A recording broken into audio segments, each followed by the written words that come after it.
Hey everyone, Matt here. You may know me as a co-host of the Tom and Matt Attack podcast and as a writer for blastprocess.com. I'm actually here today doing a new YouTube thing that's kind of a spin-off of both of those, which I'm going to call Game Boil, because my surname is Boyle. Ha ha ha ha ha. And this is the first in a series of videos called Boyographic. I was heavily inspired by the Nintendo stuff, and I wanted to make something very similar myself. Instead of going through distinct time periods or a set number of video games per episode, I'm just gonna go and do them as I please, as I play them, as I enjoy them, as I want to share them with you. So please stay tuned. This is the first one up, and it's a favourite of mine. It's Kirby's Dreamland.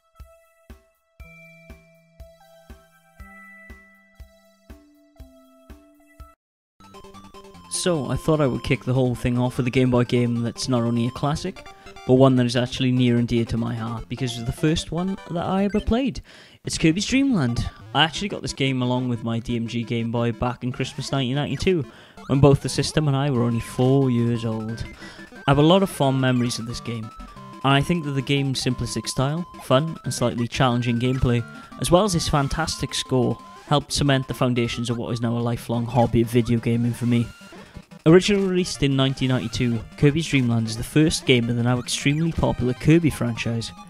While some of Kirby's trademarks would appear in later games are missing in this one, namely Kirby's ability to steal the powers of enemies by sucking them in, the framework of many of the greater entries of the series, such as Kirby's Adventure on the NES and the later Dreamland games, can be seen here. The game was developed for the Game Boy by HAL Laboratories, under director Michiru Sakurai, a now well-established creator of everyone's favourite pink morphing creature, as well as the Super Smash Bros. Series.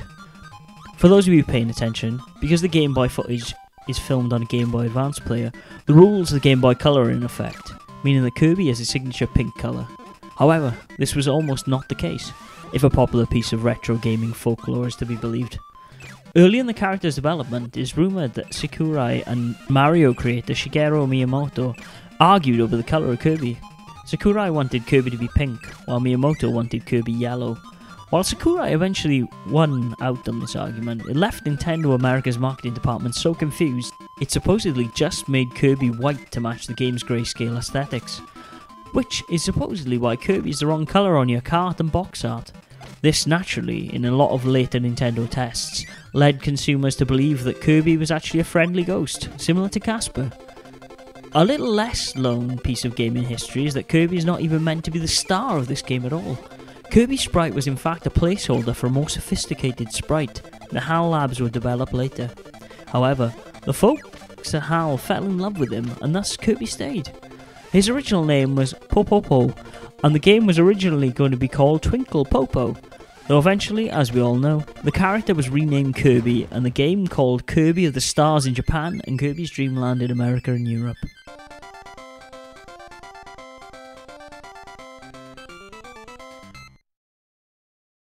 According to the game's manual, the story of the game is thus.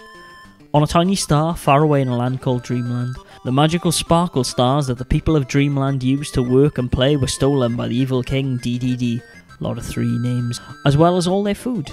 They use the word food in the manual, but all you really collect in the game is cola bottles, spicy lemons, hot sauce, and ladybugs.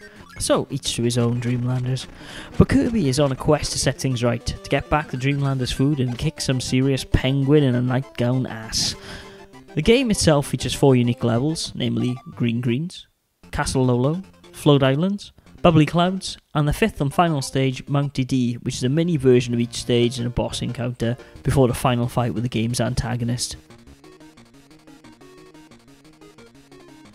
The game's bosses, for the most part, were a bit of a cakewalk. Wispy Woods simply required you to fire nuts back at him. Lolo and Lala, who you might recognise from HAL's earlier games, The Adventures of Lolo, on the Nintendo Entertainment System, are the same concept, but moving targets. The third boss, Kabola, requires you to even eat a sour lemon that gives you the ability to fly and shoot projectiles, which does surprisingly offer a nice change of pace, before Krako goes back to the old breathe in an enemy, fire at the boss mechanic.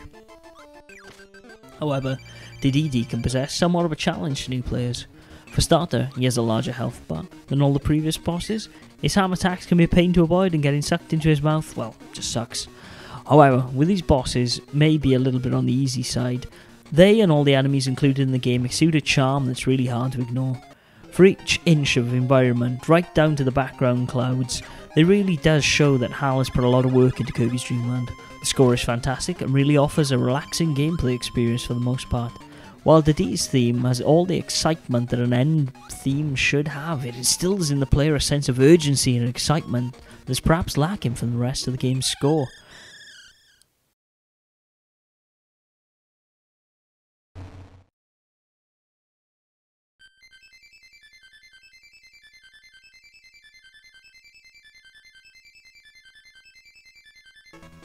Replay value wise, maybe you'll want to play through it again. The game does offer an extra hard mode which can be accessed from the title screen, as you can see on screen now, and it is a little bit tougher, but not much.